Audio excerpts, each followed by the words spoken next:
Mga kabantay airport and travel, isang mainit na pagbati sa inyong lahat. Ngayong panahon ng tag-ulan, hindi na bago sa atin ang balita tungkol sa flight delays at cancellations. Minsan, inaabot pa ng ilang oras o araw ang paghihintay o mas malala, tuluyan ng nakansela ang biyahe. Ang masakit pa, karamihan sa atin, lalo na ang mga senior citizen at ating mga mahal na OFW, ay basta na lang tumatanggap ng rebooking o meal voucher bilang solusyon. Ang bawat oras ng delay ay oras na nawawala sa trabaho, sa pamilya o sa importanteng appointment. Para sa isang OFW, ito ay malaking abala at dagdag gastos. Para sa isang senior, ito ay matinding stress at pagod. Pero alam niyo ba, kabayan, na sa maraming pagkakataon, may karapatan kayong makakuha ng cash compensation. Hindi lang basta voucher, pera ninyo, yan na itinatago ng airlines. Sa video na ito, ibubunyag namin ang 9 na sitwasyon kung saan may karapatan kang humingi ng cash compensation at ituturo namin ang step-by-step guide para makuha mo ang libu-libong piso na dapat sa'yo. Ito ay gabay na hindi lang para sa NAIA, kundi para sa mga flights mo sa Europe, US at Canada. Kaya kung ayaw mong maubos ang pinaghirapan mong pera sa abala ng airlines, at kung gusto mong malaman ang buong katotohanan sa likod ng mga sorry ng airlines, manatili ka sa amin hanggang dulo. Hindi lang ito impormasyon, ito ay karapatan mo na dapat mong ipaglaban. Simulan na natin. Bago tayo dumiretso sa mga detalye, tanungin natin, bakit nga ba itinatago ng airlines ang impormasyon tungkol sa cash compensation? Simple lang, kabayan. Ang bawat cash compensation claim ay direktang bawas sa kanilang kita. Kaya naman, mas gusto nilang magbigay ng vouchers, rebooking, o kaya'y magpanggap na force majeure ang dahilan ng abala para hindi sila managot. Ang force majeure ay mga pangyayaring hindi kontrolado ng airline, tulad ng masamang panahon, natural disasters, o air traffic control strikes. Pero madalas, kahit ang isang simpleng mechanical issue na dapat ay nasolusyunan ng airline, ay idinadahilan nilang safety reason para maiwasan ang pananagutan.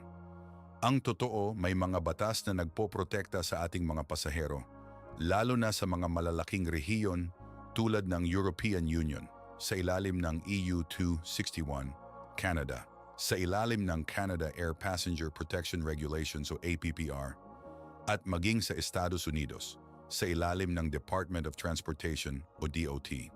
Ang mga batas na ito ay nilikha para balansehin ang kapangyarihan ng airlines at protektahan ang karapatan ng mga pasahero.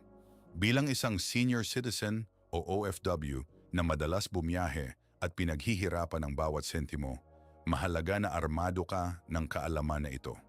Ang pagiging handa ay hindi lang tungkol sa pag-iimpake ng tama, kundi pati na rin sa pag-alam ng iyong karapatan kapag may aberya sa biyahe. Huwag kang mag-atubiling ipaglaban ang pera mo dahil pinaghirapan mo yan. Minsan, ang simpleng pag-alam ng batas ay sapat na para magkaroon ka ng boses laban sa malalaking korporasyon. Simulan natin sa European Union, kung saan napakalakas ng batas para sa mga pasahero sa ilalim ng Regulation EU 261. Ito ang itinuturing na pinakamalakas na batas sa buong mundo pagdating sa passenger rights.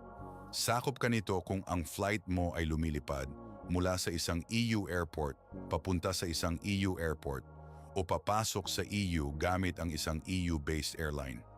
Halimbawa, kung galing kang Manila at papuntang Paris via Frankfurt gamit ang isang airline na EU-registered, sakop ka nito. May karapatan kang makakuha ng compensation na umaabot sa 250, 400, or 600 euros, depende sa layo ng flight at haba ng delay.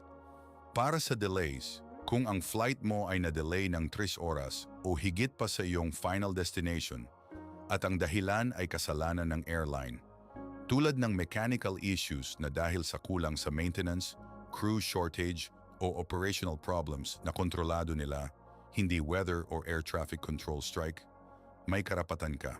Sa cancellations naman, kung ang flight mo ay kinansela ng mas mababa sa 14 araw bago ang departure, at hindi ka inalok ng alternatibong flight na halos pareho ang schedule at makakarating sa iyong destinasyon nang hindi lalagpas ng 2 oras sa original na arrival time, may karapatan ka rin sa compensation.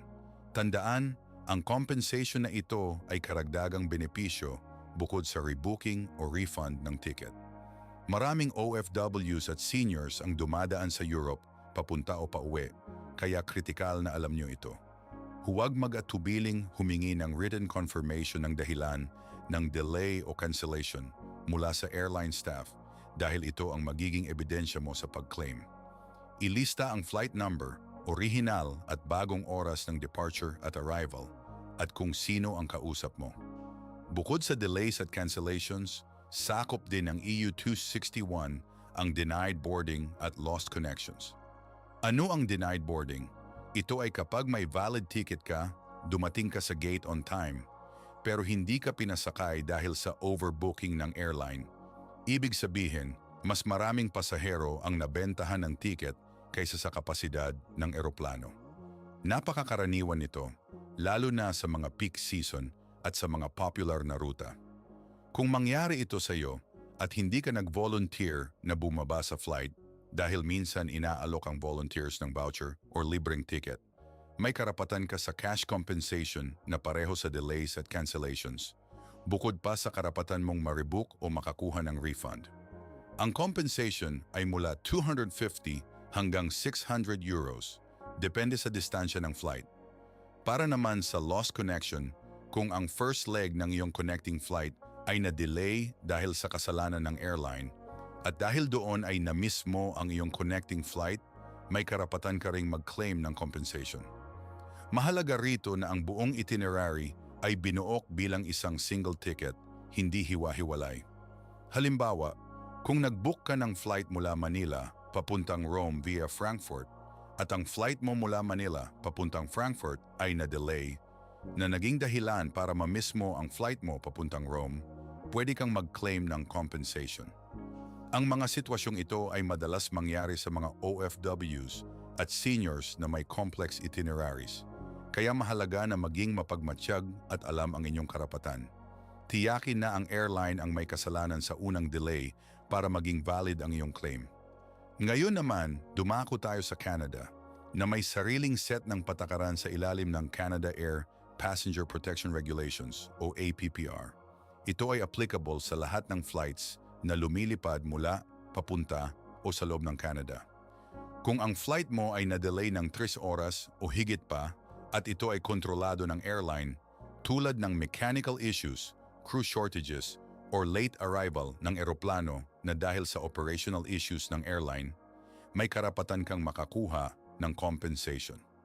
Para sa large airlines, tulad ng Air Canada o WestJet, ang compensation ay CAD 400 para sa 3-6 hours delay, CAD 700 para sa 6-9 hours delay, at CAD 1,000 para sa 9 oras o higit pa. Para sa small airlines, tulad ng Porter Airlines o Flair Airlines, mas mababa ng kaunti ang compensation. Sa cancellations naman, kung kinansela ang flight mo at hindi ka inalok ng alternatibong flight na aalis sa loob ng 9 na oras, may karapatan ka rin sa compensation. Dapat din silang mag-provide ng food at accommodation kung kinakailangan, lalo na kung ang delay ay overnight at hindi mo kasalanan. Ang mga OFWs at seniors na madalas bumiyahe papuntang Canada ay dapat na lubos na pamilyar dito.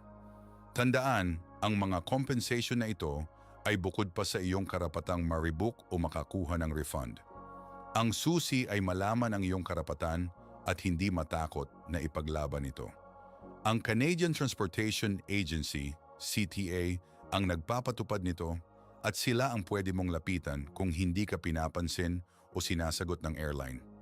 I-document ang lahat ng komunikasyon at mga ebidensya ng delay kasama ang dahilan na ibinigay ng airline. Pang-anim na sitwasyon na sakop ng APPR, ang denied boarding. Katulad ng EU 261, may karapatan ka sa cash compensation kung hindi ka pinasakay dahil sa overbooking at hindi ka nag-volunteer na bumaba. Ang compensation tiers ay pareho sa delays, CAD 400, 700 o 1,000, depende sa haba ng delay bago ka makasakay sa alternatibong flight. Huwag kang mag-volunteer kung gusto mong makakuha ng cash compensation Dahil kapag nag-volunteer ka, karaniwan ay voucher lang ang inaalok sa iyo. At pang-pitong sitwasyon, napaka-importante para sa mga OFW at seniors, ang lost, damaged o delayed baggage. Kung ang iyong checked baggage ay nawala, nasira o na-delay ng matagal, may karapatan kang makakuha ng compensation. Sa ilalim ng APPR, ang maximum compensation ay hanggang KD 2,300 kada pasahero. Mahalaga na agad mong i-report sa airline counter sa airport ang problema sa bagahe bago ka umalis ng airport. Humingi ng Property Irregularity Report o PIR. Itabi ang lahat ng resibo ng mga emergency purchases mo tulad ng damit, toiletries, dahil pwede mong i-claim ito. Kung nawala ang bagahe mo, mayroon kang 21 araw para isumite ang claim pagkatapos ng petsa ng flight. Huwag kalimutan ang ebidensya ng halaga ng nawala o nasirang gamit para mas mapabilis ang proseso ng pag-claim. Ngayon, dumako tayo sa Estados Unidos. Mahalagang malaman na ang US Department of Transportation, DOT, ay hindi nag-oobliga ng cash compensation para sa simpleng flight delays o cancellations, maliban kung ang cancellation ay nagdulot ng denied boarding. Gayunpaman, maraming airlines ang may sariling contract of carriage na nagpapahintulot ng compensation sa ilalim ng ilang sitwasyon. Kaya mahalaga pa ring suriin ang patakaran ng iyong airline. Ang pangwalong sitwasyon, at ito ang pinakamahalaga sa US, ang involuntary denied boarding o overbooking. Ito ay kapag hindi ka pinasakay dahil overbooked ang flight at hindi ka nag-volunteer. May karapatan ka sa cash compensation. Kung na-delay ka ng 1 hanggang 4 na oras para makasakay sa alternatibong flight, ang compensation ay 200% ng one-way fare mo na may maximum na $775. Kung higit sa 0 na oras ang delay o kung hindi ka na binigyan ng alternatibong flight, ito ay 400% ng one-way fare na may maximum na $1,550.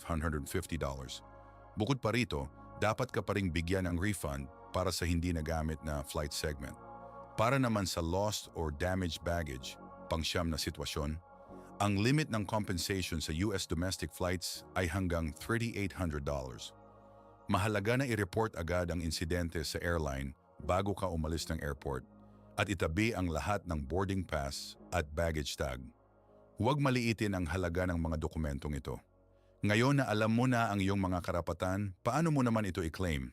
Narito ang step-by-step guide. 1. Ipunin ang lahat ng ebidensya. Ito ang pinaka-critical na hakbang. Kailangan mo ng boarding pass, ticket confirmation, flight number, petsa, original at aktwal na oras ng departure at arrival. Kuhanan ng litrato ang departure board sa airport na nagpapakita ng delay o cancellation. I-screenshot ang email o text message mula sa airline tungkol sa aberya. Itabi ang lahat ng resibo para sa mga gastusin mo dahil sa delay, tulad ng pagkain o accommodation. 2. Direktang makipag-ugnayan sa airline. Bisitahin ang opisyal na website ng airline at hanapin ang seksyon para sa flight compensation o passenger rights. Karamihan ay may online form para sa claims. Malinaw na ilahad ang iyong sitwasyon, banggitin ang specific regulation, EU 261, APPR o USDOT na iyong inaapela at ilakip ang lahat ng iyong ebidensya. Maging polite ngunit matatag. 3. Maging persistent. Kadalasan, hindi agad sasagutin ng airlines ang iyong claim o kaya'y susubukan nilang mag-alok ng voucher. Huwag kang sumuko. Kung sa tingin mo ay karapat-dapat ka sa cash compensation, igiit mo ito. Mag-follow up sa email o tawagan sila. 4. I-escalate sa regulatory body. Kung hindi ka pa rin pinapansin o sa tingin mo ay mali ang desisyon ng airline, pwede mong i-escalate ang iyong reklamo sa kinauukulang ahensya. Para sa EU, ito ay ang National Enforcement Body ng bansa kung saan nangyari ang insidente. Sa Canada, ito ay ang Canadian Transportation Agency, CTA. Sa US, pwede kang mag-file ng reklamo sa Department of Transportation, DOT. Ang mga ahensyang ito ang magsasagawa ng investigasyon at magpipilit sa airline na sumunod sa batas. Tandaan, ang pagiging handa at may kumpletong dokumento ang susi sa matagumpay na pag-claim. Mga kabantay, tandaan, ang kaalaman ay kapangyarihan. Huwag kang matakot na ipaglaban ang iyong karapatan. Ang mga batas na ito ay nilikha para protektahan ka bilang isang pasahero, lalo na kung ikaw ay senior citizen o isang OFW na pinaghihirapan ang bawat sentimo. May ilang mahahalagang babala. Una, laging basahin ang Conditions of Carriage o Contract of Carriage ng iyong airline bago ka mag-book. Dito nakasulat ang kanilang mga patakaran. Pangalawa, isaalang-alang ang travel insurance bilang backup, lalo na para sa mga sitwasyong hindi sakop ng mandatory compensation tulad ng medical emergencies o personal na dahilan ng cancellation. Pangatlo, maging mapagmatsyag sa iyong paligid at laging itabi ang lahat ng mahahalagang dokumento. Ang mga airlines ay malalaking kumpanya at hindi nila kusang ibibigay ang perang karapat-dapat sa iyo kung hindi mo ito hahanapin. Pera mo yan at dapat mong makuha. Naway nagkaroon kayo ng malinaw na gabay mula sa video na ito. Kung nalaman mo na may karapatan ka sa cash compensation at plano mong i-claim ito, mag-comment ng "Ako na" sa ibaba. Ibahagi rin ang video na ito sa iyong mga mahal sa buhay. Mag-subscribe sa Bantay Airport and Travel para sa mas marami pang praktikal na gabay sa biyahe, airport safety at mga karapatan mo bilang pasahero. Ingat sa biyahe, kabayan!